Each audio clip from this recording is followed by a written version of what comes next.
Some of the best manhwa stories are the ones where the main character builds their own kingdom, creates an empire, and slowly conquers everything in their path.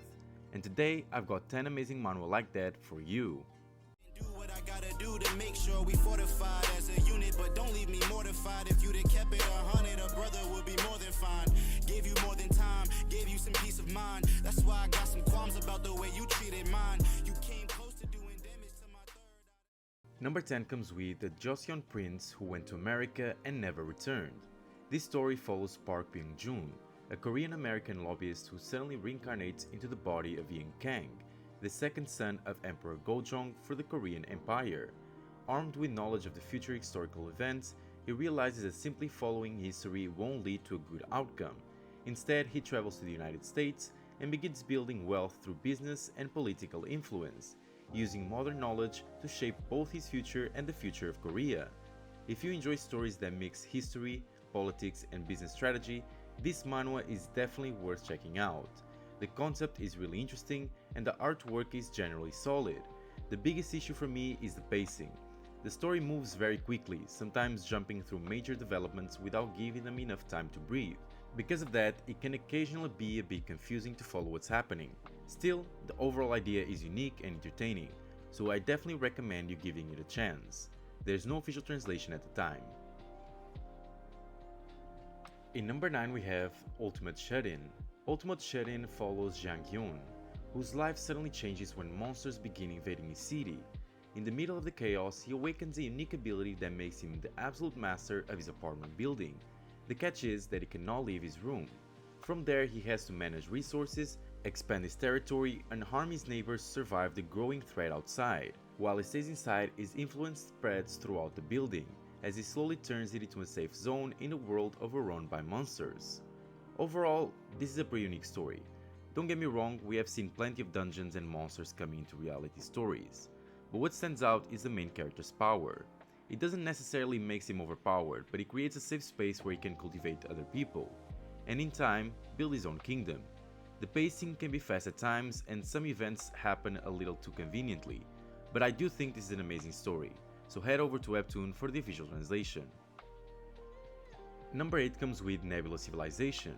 Nebula Civilization follows Seung-gun Choi, the top-ranked player of the game Lost World, and the only person who managed to complete every achievement in it. But after reaching the top, he receives a mysterious message that transports him into the real version of the game's world.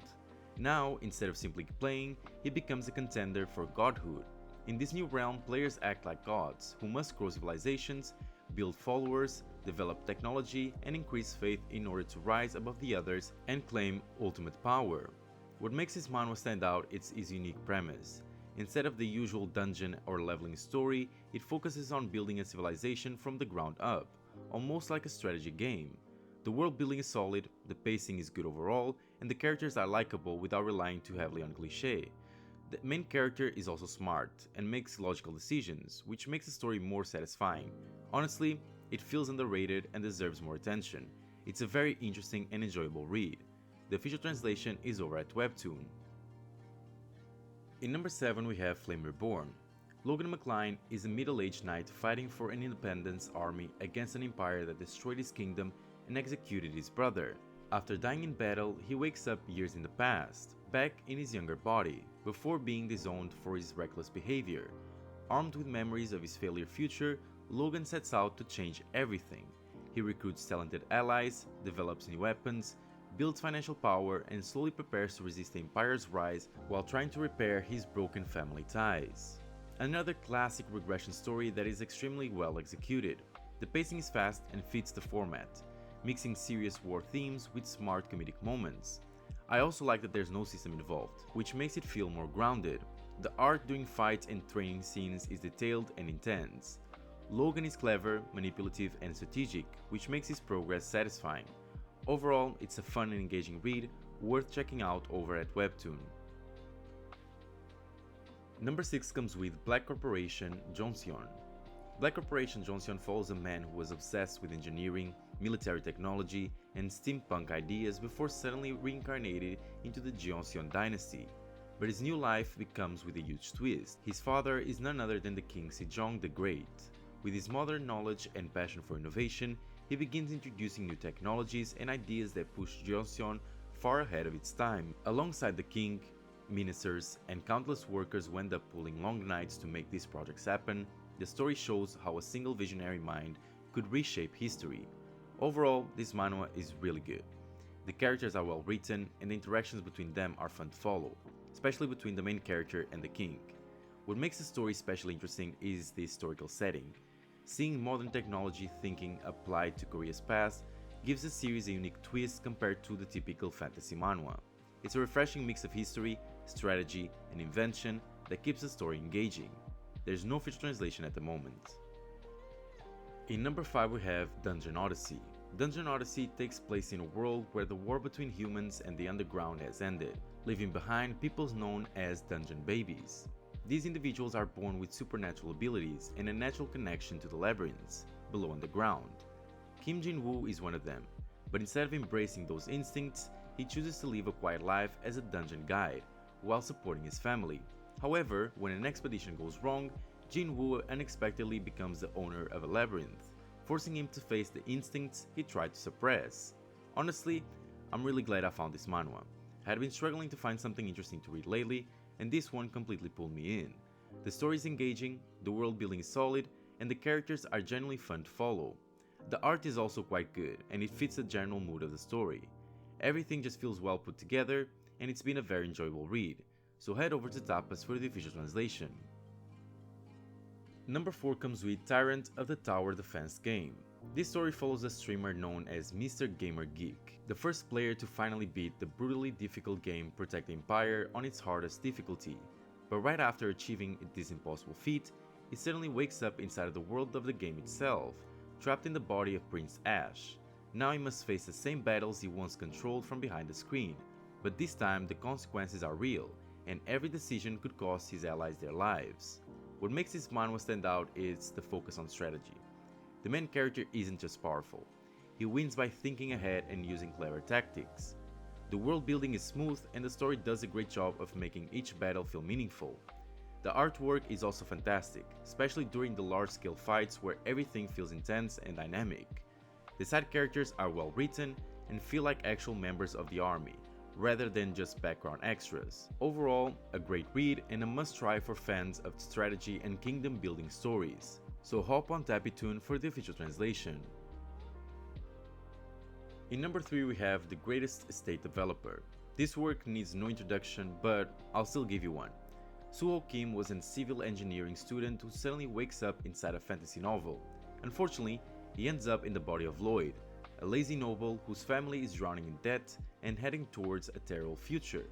Using his modern engineering knowledge, Suho starts building infrastructure, creating inventions, and coming up with creative ways to make money in order to save the Frontier family from ruin. This manhwa is honestly one of the most funny isekai stories out there. The characters are memorable, the plot is entertaining, and the humor is fantastic.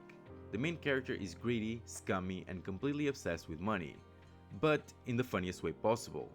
His exaggerated facial expressions and reactions make the art incredibly entertaining to read. What makes the story stand out is how it mixes engineering and construction with fantasy world building.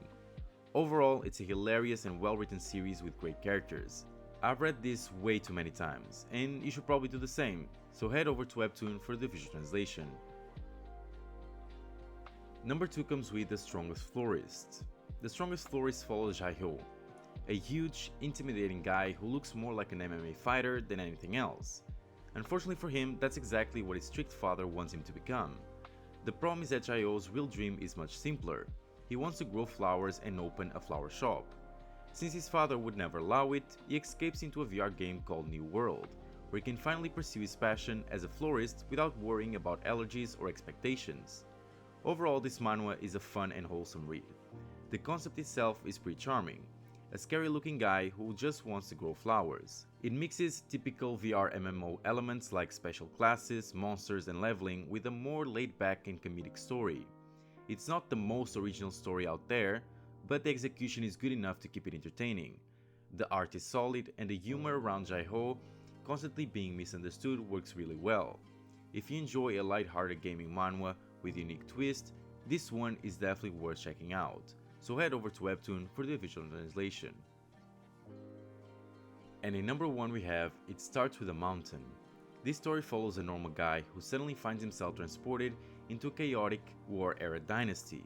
Starting off with almost nothing and surrounded by followers who were ready to abandon him, he quickly realizes that survival in this brutal world will require more than just strength.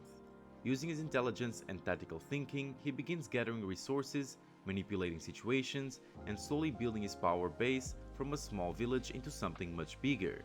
What really makes his story enjoyable is the kingdom building aspects. The main character isn't some unbeatable warrior. He's a strategist who wins through planning and clever decisions. Watching him turn a struggling settlement into a powerful force is incredibly satisfying. The characters around him also stand out, each playing their role well and adding personality to the story. Now, this is a Chinese manhwa. It gets repetitive sometimes and there's some of the usual cliches you would expect to see. But if you can look past that, the actual kingdom building aspect is quite well done, so definitely give it a chance.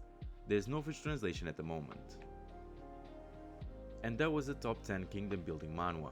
Did you find any new series to add to your reading list? Let me know down in the comments. If you enjoy kingdom building stories and want more recommendations like this, make sure to leave a like and subscribe to the channel. Don't forget to turn on notifications so you don't miss the next upload.